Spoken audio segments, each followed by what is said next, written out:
All right, today we're diving into the mind of Charlie Munger. Now, you probably know him as Warren Buffett's partner, right? But his real genius, that was something else entirely. It was a unique way of thinking that you can use for way more than just investing. It's a method for making better decisions in, well, pretty much any part of your life. So let's get into it. So, let's start with a question that really, truly obsessed Charlie Munger for his entire life. It's this: why do brilliant people, I'm talking CEOs, top politicians, even you and me, why do we make such huge, colossal mistakes? He realized the problem wasn't that people weren't smart. Not at all. It was a fundamental flaw in how we're all taught to think. I mean, look, Warren Buffett is not a guy who throws around compliments lightly. So when he says something like this about his partner, you know it's the real deal. People paid attention. Buffett saw that Munger wasn't just another smart guy playing the market. No, he was using this special mental toolkit, one that basically shielded him from the exact same errors that trip up almost everyone else. So what did Munger think was going on? Why do smart people fail so spectacularly? For him, it wasn't just a random mistake here and there. He saw it as a fundamental bug, like a glitch, in our mental operating system. You see, Munger realized that our brains, they come preloaded with these psychological biases that just constantly lead us down the wrong path. And he was famously critical of higher education for completely ignoring this fact. He argued that it sends smart graduates out into the real world totally unprepared, like, and these are his words, one-legged men in an ass-kicking contest. Okay, so how do you fix a bug like that? Well, Munger came up with the solution. It's his big, central idea, and he called it the latticework of mental models. And this is really the key. Think about it. Facts, by themselves, are pretty much useless. Munger believed that to have real wisdom, you can't just be a walking encyclopedia. You need a mental framework to organize all those facts, a kind of structure in your head, built from big ideas from all different fields.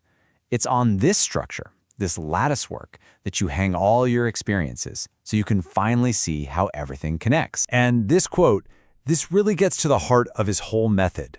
It's not a passive thing, you know? It's not about just reading a book. It's about actively building that mental structure, day in and day out, and then using it to make sense of everything you learn and experience. That is how you start to see the world for what it really is. Okay, so this all sounds great in theory, but let's get practical. How do you actually build this mental toolkit?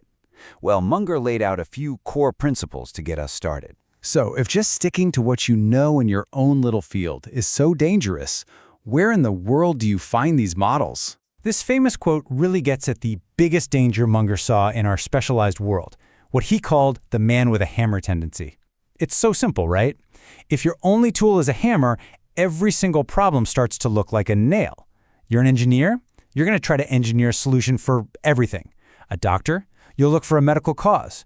This kind of tunnel vision, that's what leads to what Munger called bonkers mistakes. So Munger's solution was simple. Go multidisciplinary. And look, this doesn't mean you need to become an expert in everything. That's impossible. But what you do need to do is understand the big foundational ideas from other important fields like physics, biology, history, math. By doing that, you're building a full kit of tools, so you're never ever stuck with just that one hammer. Okay, now we get to what I think is Munger's real secret weapon, psychology. See, most of the world, especially in business and finance, is obsessed with rational, logical analysis. Spreadsheets, data, you know the drill. But Munger insisted that you have to master the irrational. He believed our biggest blunders don't come from messing up the math. They come from these 25 or so psychological biases that are just hardwired right into our brains. This FedEx story is the perfect example of one of Munger's absolute favorite psychological models, incentives. So get this. For the longest time, FedEx could not get its critical overnight package sorting shift to finish on time. It was a huge problem. They tried everything. Pep talks, threats, you name it. Nothing worked. And then someone had an insight. They realized the goal wasn't to get people to work more hours. It was to get the job done right and fast. So they made a simple change. They stopped paying people by the hour and started paying them a flat rate for the shift. And just like that, the problems vanished, literally overnight. Munger's takeaway from this was crystal clear. Never, ever underestimate the power of incentives. It's a superpower. All right, the next tool to add to our kit is one of my favorites. It's so simple, but it is profoundly effective. Munger called it inversion. So people often ask these huge, complex questions, right? Something like, how can I help India? It's a noble goal, for sure, but honestly, it's completely paralyzing. Where do you even begin to answer that? Well, Munger's trick was to just flip the question on its head. Invert it. Instead of asking how to help, ask, how could I hurt India? And suddenly, the answers are obvious, aren't they? You'd encourage corruption, you'd make it impossible to do business, you'd destroy trust. By figuring out everything you want to avoid, you instantly get a crystal clear roadmap for what you should actually do. The path to success is often just about avoiding all the surefire paths to failure. He even did this for life itself. It's brilliant. Instead of asking, how can I live a happy life, which is tough, he asked, what would guarantee a miserable life? And he came up with a list just like this. Just look at it. If you just make it your life's mission to simply not do these things, you're almost guaranteed to have a much better life. It's such a powerful mental hack. Okay, so here's where Munger's whole system gets really, really powerful. He realized that these mental models, they don't just add up 1 + 1 = 2. No, they multiply. When you get several of these powerful psychological forces all combining and pushing in the exact same direction, you get this huge explosive result. And he had a great name for it, a Lollapalooza effect. Munger's absolute favorite example of this was Coca-Cola. He argued that Coke's global dominance wasn't some accident of history. It was a classic Lollapalooza. Just think about all the forces at play, all hitting you at once.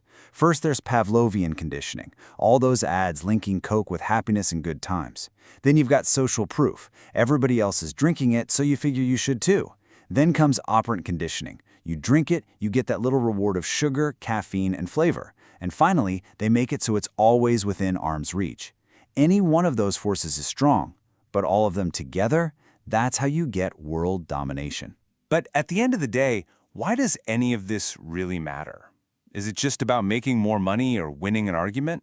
For Munger, no, not at all. For him, building this mental toolkit wasn't just a strategy for success.